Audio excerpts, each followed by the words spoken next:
Hello everyone, welcome to Star IQ. Star IQ के video platform पे आप सभी का बहुत बहुत स्वागत है। आज 17 मार्च है और 17 मार्च 2023 के हरियाणा करंट अफेयर इस पर्टिकुलर वीडियो में हम पढ़ने वाले हैं। आइए सेशन की शुरुआत करते हैं। सभी को राधे राधे। कल आपसे एक सवाल पूछा था मैंने, उसका सही जवाब क्या होगा कि दिसंबर 2022 में भारत का पहला पूर्ण पुस्तकालय निर्वाचन क्षेत्र कौन सा बना। तो सवाल का ठीक आंसर था धर्मदम, केरल। ये पिनराई विजयन का निर्वाचन क्षेत्र है, पूर्ण पुस्तकालय प्राप्त करने वाला ये भारत का पहला निर्वाचन क्षेत्र बन गया है। 138 वार्डों में 63 वार्डों में कोई लाइब्रेरी नहीं थी। निर्वाचन क्षेत्र के सभी वार्डों में लाइब्रेरी खुलने के बाद धर्मदम ये उपलब्धि हासिल कर चुका है। वैसे केरल भारत का 100% साक्षरता प्राप्त करने वाला भी भारत का पहला राज्य ही है। संविधान साक्षर भी यहाँ का ही एक जिला है। आप क्या कमेंट में बता सकते हो मुझे कि भारत का पहला संविधान साक्षर जिला कौन सा है? बता सकते हो तो बता देना मुझे आप लोग। चलो मैं ही बता देता हूँ, कोलाम है, याद रखना, ठीक है ना, कोलाम है। एक वायनाड डिस्ट्रिक्ट को भी जानते होंगे आप लोग। वायनाड डिस्ट्रिक्ट जहाँ से राहुल गांधी जीते हुए हैं और वो डिस्ट्रिक्ट है, वहाँ पे SC ST के लिए सारी मूलभूत सुविधा प्राप्त करने वाला भारत का पहला जो आपका क्षेत्र या जिला बना है, केरल का ही वो। हाल ही में किस राज्य की यूनिवर्सिटी श्री विश्वकर्मा कौशल यूनिवर्सिटी का मॉडल अपनाएगी? ये यूनिवर्सिटी इस यूनिवर्सिटी का मॉडल अपनाने वाला जो राज्य है वो है असम। अब देखिएगा, विश्वकर्मा स्किल डेवलपमेंट यूनिवर्सिटी आप सभी को पता है हरियाणा के अंदर कहाँ पे है, पलवल के अंदर है। और पलवल के अंदर ये यूनिवर्सिटी है, पलवल के गांव दूधोला के अंदर है। मतलब स्किल के आधार पे रोजगार देने का काम करेगी, बेसिक स्किल, और वहीं से ही फिर रोजगार देगी ये यूनिवर्सिटी। और इसी इनोवेटिव मॉडल को अपनाया है असम के प्रतिनिधि मंडल। अभी रिसेंटली आए थे यहाँ पे और इसी को देख के अपनाया है। और हम लोग क्या करने, असम मतलब जो है ना, हरियाणा की तर्ज पे ही अपने यहाँ पे एक सेंटर खोलेगा। विश्वकर्मा कौशल विश्वविद्यालय जो है ना, वहाँ पे खोला जाएगा इसी के तर्ज पे ही। असम की बात की जाए तो असम की राजधानी क्या है? असम की राजधानी दिसपुर है। असम के अभी हाल ही में नए गवर्नर बने थे। कौन बने थे? गुलाब चंद कटारिया। मैंने अभी याद करवाया था आपको, गुलाब की खुशबू औसम होती है, असम से औसम याद करवाया होगा। यहाँ के जो ऑफिशियल बर्ड है उसका नाम है व्हाइट विंग डक और ऑफिशियल एनिमल का नाम है इंडियन राइनो, ठीक है ना। और लैंग्वेज यहाँ की है असमिया। दिसपुर राजधानी है। हिमंता बिस्वा शर्मा यहाँ के मुख्यमंत्री है। हाल ही में हरियाणा सरकार ने कौन सी योजना शुरू की है? बहुत प्यारा सवाल है, क्योंकि अभी हाल ही में वेलफेयर स्कीम वगैरह ऐड हुई है। स्कीम्स वगैरह के लेक्चर्स मैंने हरियाणा जीके के डेली अब स्टार्ट कर दिए हैं, तो आप लोग अपडेटेड जो CET का सिलेबस है या अपडेटेड जो टॉपिक ऐड हुए हैं उनके लिए आप हरियाणा की ये क्लासेस देख सकते हैं। हर रोज़ रात को मैंने कल से स्टार्ट की है। डेली आप लोगों को तकरीबन 9:30 पौने 10 बजे के आसपास क्लासेस डेली मिला करेगी एक, ठीक है।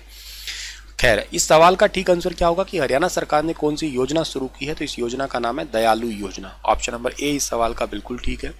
1,80,000 रुपए तक की वार्षिक आय वाले परिवारों को इस योजना का लाभ दिया जाएगा। हरियाणा परिवार सुरक्षा न्यास की तरफ से जो है ना इस योजना को चलाया जाएगा।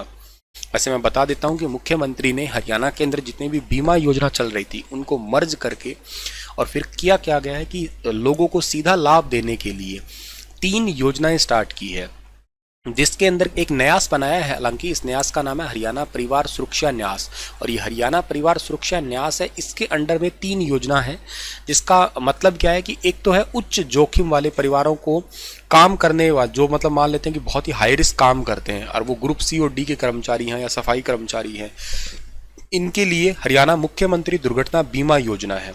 एक छोटे कारोबारी है, इनके लिए दुर्घटना में मृत्यु या स्थायी दिव्यांगता के लिए मुख्यमंत्री व्यापारी सामूहिक निजी दुर्घटना बीमा योजना है। और तीसरा फिर अंत्योदय परिवारों के लिए सुरक्षा कवच योजना तो है ही है। तो इन लोगों का डेटा कैसे पता लगेगा? इन लोगों का डेटा पता लगेगा परिवार पहचान पत्र से पता लगेगा, ठीक है ना। मुख्यमंत्री जी ने मेनली ये 2 योजनाओं को अच्छे से याद करना, क्या कि एक तो परिवार के सदस्य की मृत्यु या दिव्यांग होने पर आर्थिक सहायता दी जाएगी। 1,80,000 वार्षिक आय वाले परिवारों को योजना का लाभ मिलेगा। योजना का नाम है पंडित दीनदयाल उपाध्याय यानी कि दयालु योजना। आपसे पेपर में सीधा पूछा जाएगा, दयालु योजना है। इस दयालु योजना में क्या होगा? 1,80,000 तक की लिमिट है वार्षिक आय और उनको दिव्यांग या मृत्यु होने पर लाभ दिया जाएगा, आर्थिक सहायता। ये अभी लॉन्च की गई है। एक हालांकि बजट में भी लॉन्च की गई थी, उसमें पैसे डिसाइड थे, इसमें पैसे अभी डिसाइड नहीं है, बस आर्थिक सहायता दी जाएगी, ठीक है। इसके अलावा एक मुख्यमंत्री व्यापारी क्षतिपूर्ति योजना, ये भी बहुत इंपॉर्टेंट है। 20 लाख अगर हर साल टर्नओवर होता है किसी छोटे व्यापारी का और जीएसटी का रजिस्ट्रेशन और उनको जीएसटी का रजिस्ट्रेशन के लिए जितना भी आपको सर्टिफिकेशन वगैरह होता है ना, सीए का प्रमाण पत्र वगैरह, वो बिल्कुल फ्री मिलेगा। एक तो इनको 0 से 20 लाख तक का टर्नओवर के लिए 5 लाख तक का मुआवजा कवर होगा। वार्षिक पंजीकरण शुल्क है उसका 100 रुपये। 20 से 50 लाख के टर्नओवर वालों का 10 लाख का मुआवजा कवर होगा, 500 रुपये उसका रजिस्ट्रेशन फीस है। 50 से 1 करोड़ के बीच वाले का 15 लाख है और 1000 रुपये रजिस्ट्रेशन है। और 1 से 1.5 करोड़ वाले के लिए 20 लाख तक और उसको 2500 रुपये का रजिस्ट्रेशन लगेगा। ये सारी योजना हरियाणा में 1 अप्रैल 2023 से लागू होगी। तो ये तारीख ये इंपॉर्टेंट है आपके लिए। घोषणा अभी हुई है, ठीक है, मार्च में, लेकिन लागू 1 अप्रैल 2023 से होगी। तो ये काफ़ी ज़्यादा जरूरी सवाल है, अच्छे से याद रखना आप लोग। ये दोनों योजना होगी आपकी, ठीक है। अच्छा, इसके अलावा जीएसटी कलेक्शन के लिए व्यापारियों को सहयोग जो है ना किया ही है हरियाणा में। व्यापारियों के लिए न्यास हरियाणा ने बना ही रखा है। हमने पिछले 4 महीनों के अंदर 16,06,000 करोड़ का मासिक कलेक्शन किया था। अब जीएसटी कलेक्शन में 68,142 करोड़ की कलेक्शन के साथ हम बड़े राज्यों में नंबर 1 पे है हरियाणा वाले। रेडी पटरी वालों के लिए भी सामान की क्षतिपूर्ति कर सके, इसके लिए योजना स्टार्ट की है। कई बार कुछ प्रॉब्लम हो जाती है तो नुकसान अगर हो जाए, हरियाणा सरकार ने किसानों के नुकसान के लिए भी क्षतिपूर्ति पोर्टल बनाया है और रेडी वालों के लिए भी बनाया है, ताकि कोई भी अगर नुकसान होता है तो उसकी भरपाई वो लोग कर सके। हाल ही में मुख्यमंत्री ने मीडिया वेल बीइंग एसोसिएशन को स्वैच्छिक कोटे से कितने लाख रुपए का अनुदान दिया है? तो स्वैच्छिक कोटे से अभी हाल ही में इसी को अनुदान दिया है 21 लाख रुपए का। मुख्यमंत्री जी ने अपने निवास स्थान संत कबीर कुटीर से मीडिया वेल बीइंग एसोसिएशन के लिए कार्यक्रम में मीडिया कर्मियों को संबोधित किया है और यहीं पे स्वैच्छिक कोटे से 21 लाख रुपए का अनुदान देने की घोषणा की है। हाल ही में हरियाणा में 20 मार्च से 3 अप्रैल तक 2023 में कौन सा पोषण पखवाड़ा मनाया जाएगा? 20 मार्च से लेकर 3 अप्रैल 2023 तक एक पोषण पखवाड़ा मनाया जाएगा और ये होगा 5वां पोषण पखवाड़ा। इस कार्यक्रम के तहत मोटे अनाज का प्रचार प्रसार होगा, क्योंकि आपको पता है 2023 को हम लोग श्री अन्न के रूप में मना रहे हैं, यानी कि मोटा अनाज के रूप में अंतर्राष्ट्रीय मोटे अनाज इंटरनेशनल मिलेट ईयर के रूप में सेलिब्रेट कर रहे हैं। सभी जिलों में स्वस्थ बालक स्पर्धा का आयोजन होगा। सक्षम आंगनबाड़ी के बारे में लोगों को बताया जाएगा, जागरूक किया जाएगा।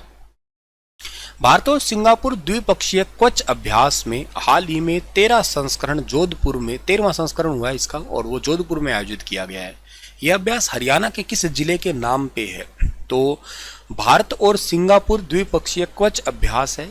इसका 13वां संस्करण अभी हाल ही में जोधपुर में आयोजित हुआ है और इसका नाम हरियाणा के कुरुक्षेत्र जिले के नाम पे है, यानी कि ऑप्शन नंबर बी इस सवाल का ठीक है। 13th edition of India Singapore military ex Bold Kurukshetra, ये जोधपुर के अंदर हुआ है अभी हाल ही में, याद रखना।